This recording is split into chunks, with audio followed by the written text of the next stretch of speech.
सर्वांचे लाडके नेते अजितदादा यांच्या दुर्दैवी निधनाच्या नंतर आज वहिनींच्या अध्यक्षतेखाली प्रफुल्लभाई भुजबळ साहेब आणि आम्हा सर्व आमदारांच्या उपस्थितीमध्ये त्या ठिकाणी झाली। एकंदरीत झालेल्या जिल्हा परिषदेच्या निवडणुका, आगामी येणाऱ्या जिल्हा परिषदेच्या निवडणुका,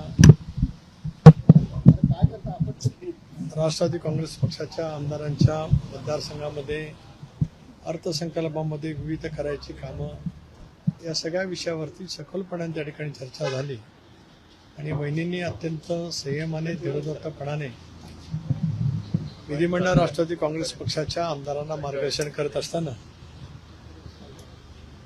आगामी कालावधीमध्ये दादांनी ज्या पद्धतीने महाराष्ट्राला गतिमान करण्याचा प्रयत्न केला त्याच पद्धतीने आमदारांना विश्वासात घेत पक्ष संघटनेला अधिक प्रभावीपणाने साथ देत पुढच्या कालावधीमध्ये वाटचाल करण्याचं आश्वासित त्या ठिकाणी केलं।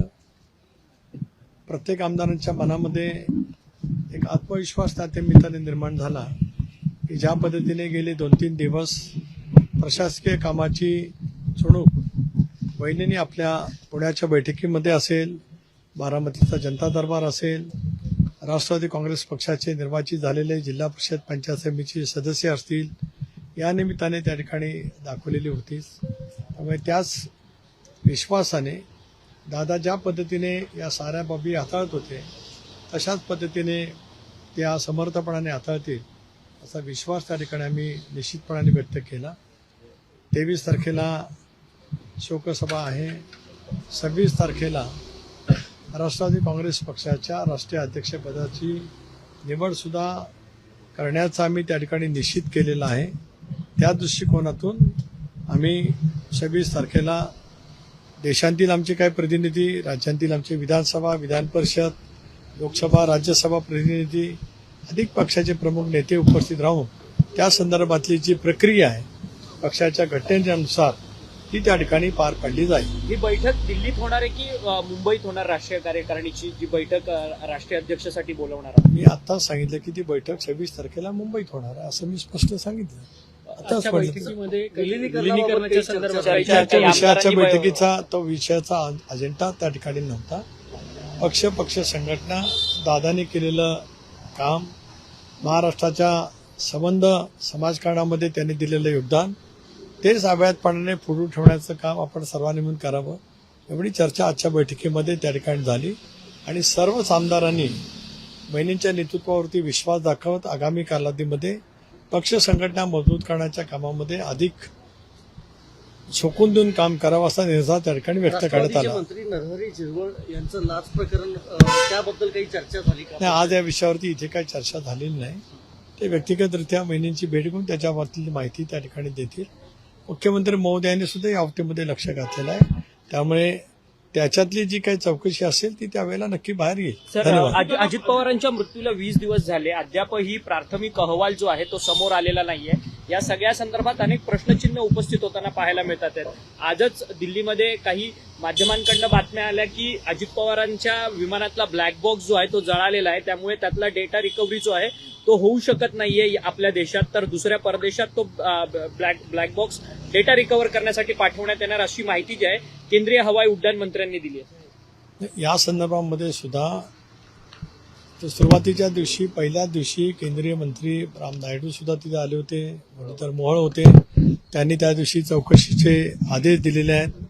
भारत सरकारने या बाबतीमध्ये एक स्वायत्त संस्था निर्माण केलेली आहे, त्यामार्फत चौकशी सुरू करण्याचं त्यांनी त्यावेळेला घोषित केलं। मुख्यमंत्री महोदयांनी सुद्धा सीआयडीची चौकशी घोषित केली। राष्ट्रवादी काँग्रेस पक्षाने सुद्धा पहिल्या दिवसापासून हीच मागणी केलेली आहे की ज्या तपास यंत्रणा अशापैकी विमान अपघात होतात त्यावेळेला चौकशी करत असतात, त्या देशांतील असतील किंवा बाह्य देशांतील असतील, त्या सर्व तपास यंत्रणांची मार्फत ती चौकशी त्या ठिकाणी व्हावी। ती होत असतानाच जे काही शंका, काही मुद्दे उपस्थित केले गेलेले आहेत त्याची सुद्धा माहिती त्या संबंध तपास यंत्रणांनी घ्यावी, त्याचाही सखोलपणाने त्या ठिकाणी तपास करावा। आता आपण जे सांगतात ही माहिती म्हणजे जी ब्लॅक बॉक्सच्या बाबतीमध्ये त्या साऱ्या काही बाबतीमध्ये तपासामध्ये त्या ठिकाणी किंवा अहवाल ज्यावेळेला येईल त्यावेळेला यायलाच पाहिजेत. ही केवळ महाराष्ट्रातल्या जनतेच्यासाठी नव्हे तर देशातल्या जनतेसाठी सुद्धा ही माहिती त्या ठिकाणी येणं अत्यंत आवश्यक आहे.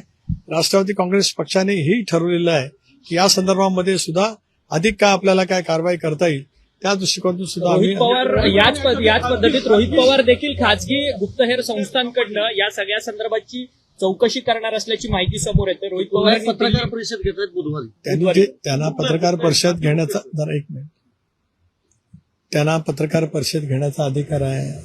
त्यांना खाजगी संस्थांच्या मार्फत काय करायचं असेल तो त्यांना अधिकार आहे. राज्य सरकार केंद्र सरकार अशा ज्या वेळेला घटना घडत असतं त्यावेळेला एक स्वायत्त तपास यंत्रणा सगळ्याच बाबतीमध्ये असते. त्या तपास यंत्रणेच्या मार्फत किंवा बाह्य देशांतील तपास यंत्रणेच्या मार्फत हा तपास व्हावा अशी राष्ट्रवादी काँग्रेस पक्षाची भूमिका आहे आणि ती भूमिका आम्ही शेवटपर्यंत त्या ठिकाणी ठेवणार आहोत. आणि तो तपास यंत्रणेचा अहवाल ह्या देशांतील जनतेच्या समोर यावा, तो लवकरात लवकर यावा अशी राष्ट्रवादी कांग्रेस पक्षाची भूमिका है. सर अध्यक्षपद के चयन को लेकर क्या निर्णय हुआ है? इसके बारे में मैंने यही कहा कि 26 तारीख को राष्ट्रीय अधिवेशन बुला जाएगा मुंबई शहर में और उसके बारे में जो कुछ हमारे प्रतिनिधि रहेंगे, हमारे विधायक रहेंगे, चाहे विधानसभा के हो, विधान परिषद के हो, हमारे सांसद रहेंगे, हमारे वरिष्ठ नेता भी वहां मौजूद रहेंगे, उसमें ये बात तय की जाएगी. सर हिरामन खोसकर यांनी विलिनीकरणाच्या संदर्भात भूमिका मांडताना बोलले की 35 आमदार जे आहेत ते विलिनीकरणाच्या बाजूने आहेत. आता हिरामन खोसकर आज राष्ट्रवादी काँग्रेस पक्षाच्या त्यांचं आज कुठेतरी काम होतं, ते बैठकीला आले. राष्ट्रवादी काँग्रेस पक्षाच्या सर्वच आमदारांनी स्पष्टपणाची भूमिका घेतली की पक्षाने या बाबतीमध्ये योग्य तो निर्णय त्या ठिकाणी घ्यावा. शरद धन्यवाद. पवारांच्या संपर्कात आमदार आहेत का तुमच्या?